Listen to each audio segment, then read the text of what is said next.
Can you please introduce yourself? Good morning, I'm Lieutenant Colonel RosaLinda Lucchesi. I'm an Italian Air Force pilot, C-130 Juliet pilot, and also a trainer in leadership and air and space power. And I'm a gender advisor for the Italian Air Force. Welcome, RosaLinda. Thank you so much. Can you introduce me and accompany me throughout your professional journey? Yeah, I joined the Air Force in 2001. In Italy, only from 2000 women were allowed to join the armed forces, unfortunately. But we managed to open the door also for women, also in Italy. So I'm very proud of it. So I joined the Air Force Academy, and the first 4 years I was in Naples doing the Air Force Academy. And then I was sent to America, Texas, Shepherd, to the Euro-NATO Joint Jet Pilot Training, where I got my wings and became a pilot, a military pilot. Then I asked to be sent to Pisa. In Pisa, there's a big airport where is the 46th Air Brigade, where the C-130 and C-27 Juliet aircrafts are there. And then from there, the mission kept going on, and I was so happy so I could join many, many missions in Italy, in Europe, and outside Europe, of course. I was sent in Iraq, in Afghanistan, in Africa, Libya, Djibouti, many other places in the world, also India, and that was a great adventure, great opportunity. Then after that, where I stayed from 2007 until 2023, I was sent to Florence, Firenze. There's an institute, it's called Institute of the Air Force in Military Sciences, where we have many courses, of course. That's why I became a trainer. And from there on, my mission kept going on as a trainer, as a gender advisor, and I keep flying. And that's really impressive. Let's go back to the beginning and to the start. What did motivate you to choose the military service, and in particular the Air Forces? Well, since I was a little girl, my dream has been to fly, of course. So I managed to fly as a civilian, as a passenger only. And my family gave me the chance to fly a lot. And then I had many, many other adventures in my life, because before joining the Air Force, I managed to study a university, a civilian university, interpreter and translator, English and German. And then from there, I spent 1 year also in the police. So I had the opportunity to do 6 months in the police academy, 6 months in the police, but I was so young, so I decided to change my life. I wanted to fly. So I became also a flight attendant for Air Dolomiti, Lufthansa. And then I met lots of pilots, and I knew there was a chance also for me to become a pilot in the military world. And I always wanted to wear another uniform, so from the police into the military world. So I managed to join the Air Force, as I said, in 2001. It's been a long time now, and I'm really proud. If I go back, I would do the same. And you mentioned the uniform. What does this mean, wearing this uniform for you? So important. Every morning to be able to wear it. I'm so proud to serve my country, to be able to help the others, because my missions with the C-130s, we had so many humanitarian flights, as you can imagine. So we saved people from all over the places. Also, we had ambulance flights. So for me, saving a human life, it's just a little drop in the ocean, but it means a lot to me. So that was the most that the Air Force gave me. Do you remember a particular moment where you thought, yes, this is the place I belong to?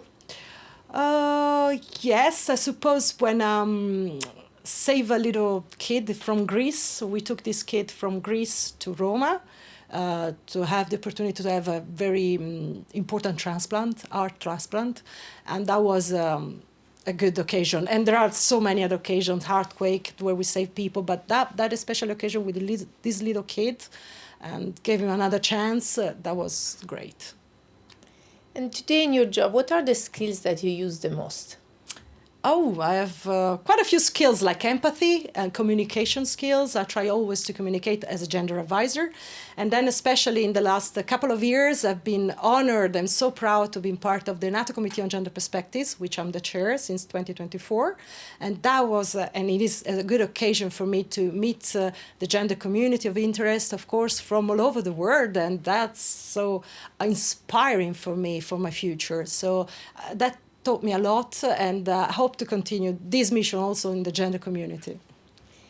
What do people outside the military misunderstand about you, what you actually do? What is your job? Yeah, it's difficult to make people understand what is that as a uniform, or are you working as a mechanic? No, I'm a pilot actually, so I fly, and this is in the Italian Air Force.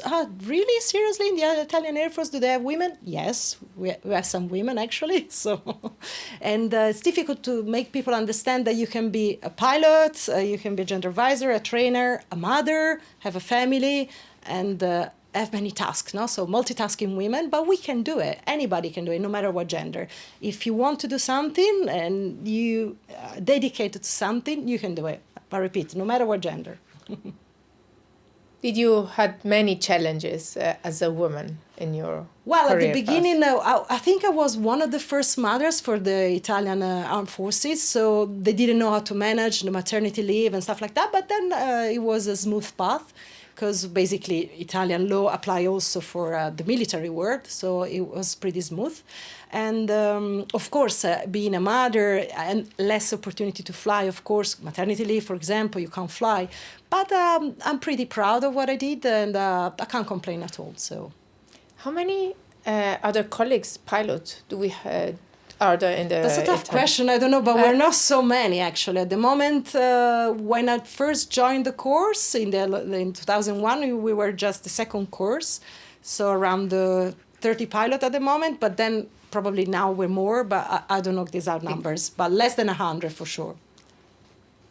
Can you say that today women are fully integrated? Fully 100% no, but of course we did big steps since the beginning, since talking about Italy since 2000, but the path is still long for the full integration. But we're doing a great job, especially with, as I said, Italian laws, of course, are applying, and then we have a good chain of gender advisor, gender focal points in every branches, so that helps us a lot. So you are seeing changes in the way in which women are integrated. Course. Yes.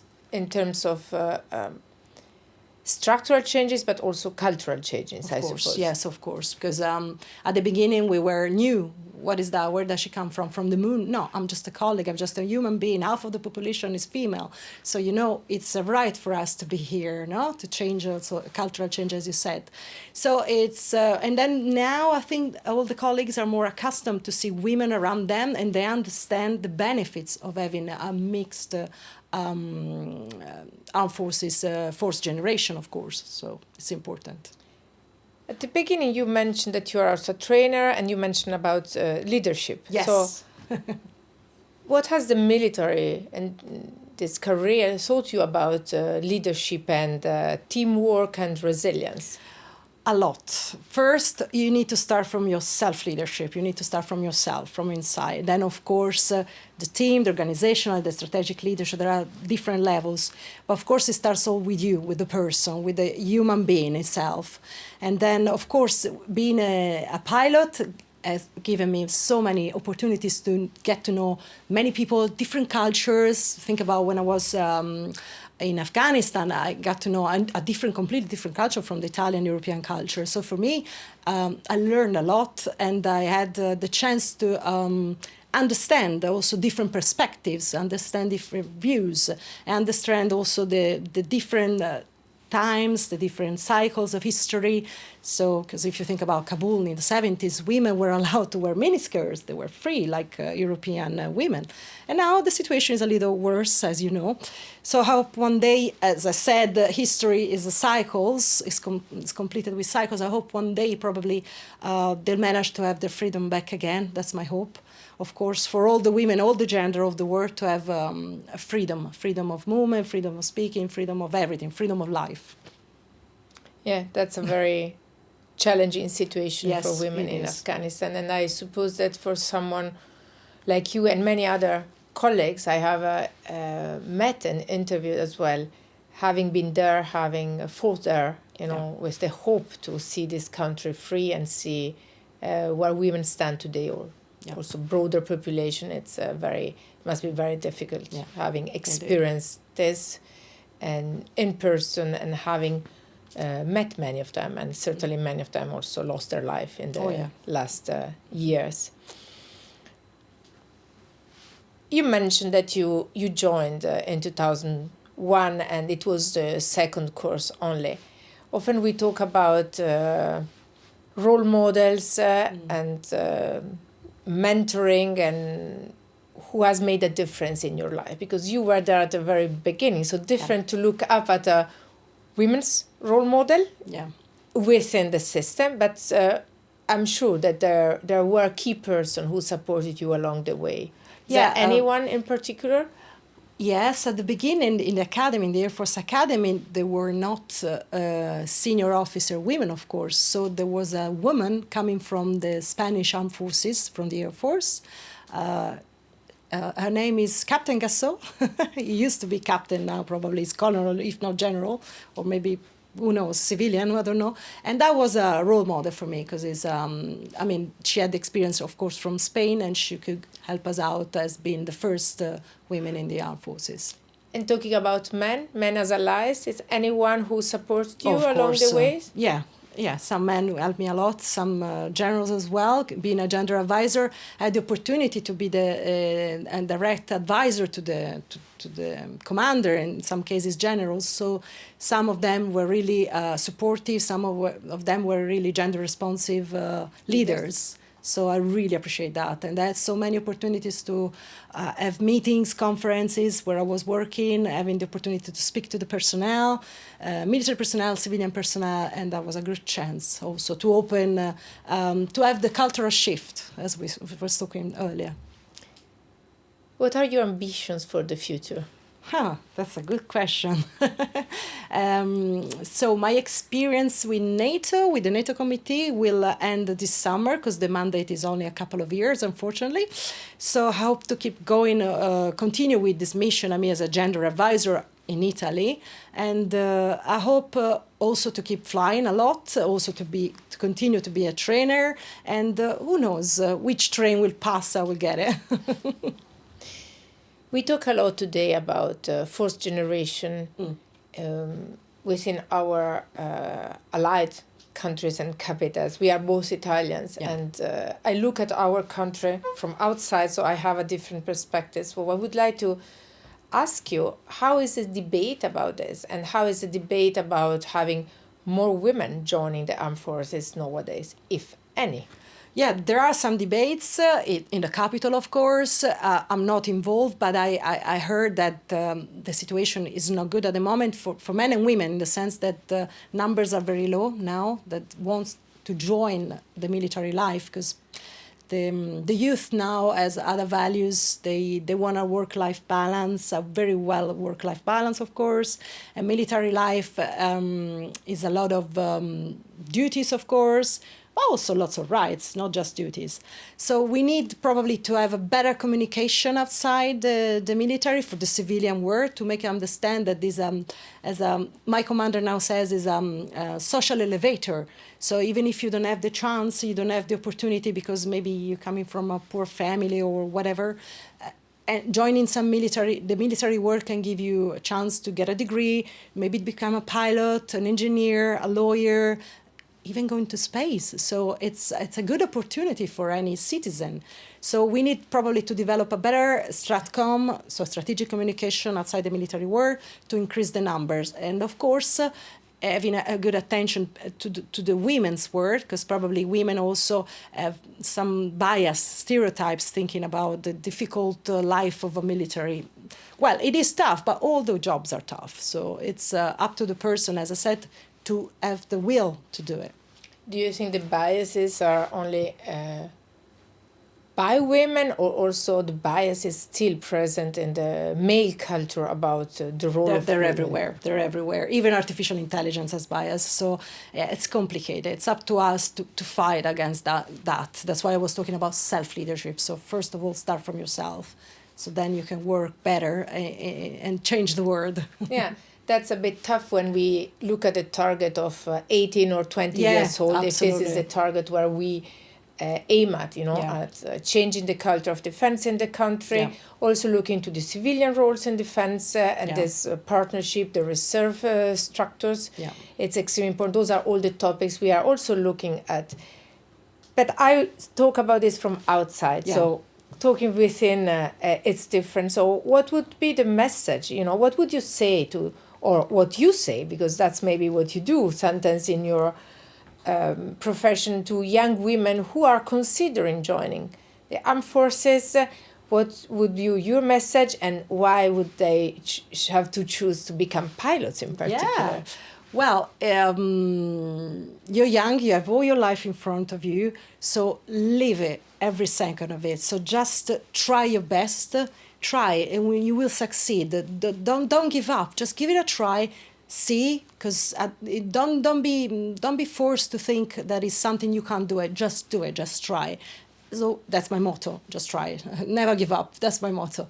And then you see what it comes for you. It comes to me, lots of people travel a lot, have great experience, international experience. Look where I am at the moment. So it's a great opportunity. So give it a chance, and then you'll see if you like it or if you don't like it. So give it a chance. Do you think that to help this, a more flexible system also and cooperation between private and public sector would help? Yes, but in Italy, I can feel that there are some, for example, we try as armed forces to participate into school programs just to advertise the future careers as being an engineer or a pilot or whatever, and there are some resistance. So we need to understand the good way to make young people and also old people that it's not because we want a war, we want peace. The target is the peace. So we need armed forces to maintain the peace. This is what NATO stands for. Yes, exactly. Preserving peace. And I think that in this area also maybe sharing good lessons and best practice or good practices from other allied countries might help. I'm particularly interested right now in this, and then also looking into of course, women's participation. Yeah. Absolutely. And I would like to ask you to conclude, why does it really matter to have women in the armed forces? Well, because as I said at the beginning, women are half of the population, of the world population, so we can't not consider the half of the population.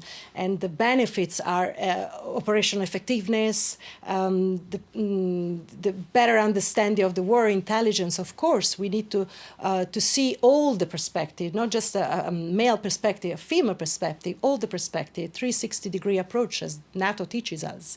So that's the way to do it with all the people, all the gender, all the people available. We need to use them also to increase the numbers, of course, to have success. Otherwise, without half of the population, we cannot have the success we expect.